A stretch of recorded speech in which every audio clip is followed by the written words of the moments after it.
Good morning, I'm Reville Saw. I'm the landscape manager at Tampah Hills, and we're here at the Tampah Hills nursery. The rainy season in Tampah Hills is our most precious time. It's also our busiest time.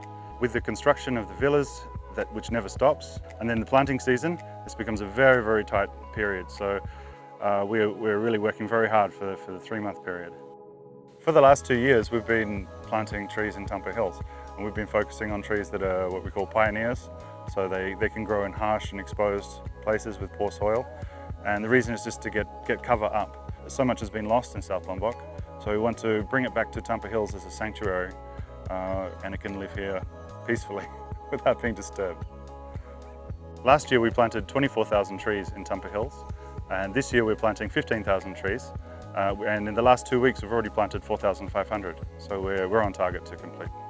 We use custom mixes of trees at Tampah Hills. By mixing up the different species, we end up with many different habitats across Tampah Hills. And these all have different functions. The ones along the riverbanks, they tend to be more diverse, more like a rainforest, and the ones on the tops of the hills, more like a dry tropical forest.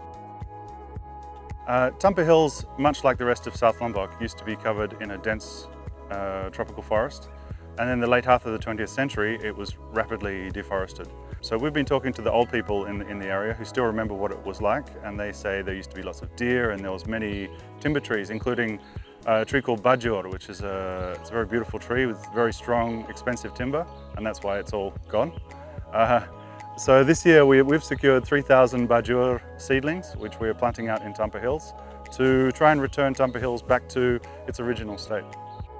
The reason why we collect all these fruits and all these vegetables is because we would like to make Tampah, a much more interesting place to live, with a lot of different local production, medicinal plants, fruits and vegetables all growing here in Tampah Hills and in the areas around.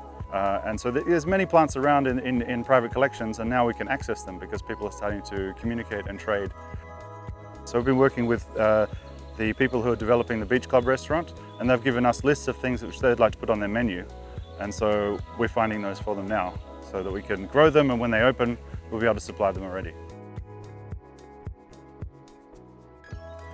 Some of the plants in Tampah Hills that we use are purely for protecting the environment. So one of these plants is Vetiver Grass. It's a very strong grass, originally from India, and it's used for erosion control and also for protecting infrastructure. So we've used it around our bridge and along our roads to stop the soil from washing away and to protect the footings underneath the bridges. This is the main exit drain at the bottom of the road. So as the water comes out here, it comes out with a lot of force. So the vetiver grass will buffer the force of the water, and the roots of vetiver grass are very, very strong, and so they hold the soil together underneath. So this is Papuan tree spinach. This is some cuttings that I brought back from Raja Ampat. So this is one of the perennial vegetables that we're growing here in Tampah Hills. And you could just grow it by a stake, just cut off a piece and stick it in the ground, and then it produces these large edible leaves, which you can eat raw or you can cook. So it's quite tender. And yeah, you cut it and it just grows back again. Oh, what does it taste like? Tastes like green.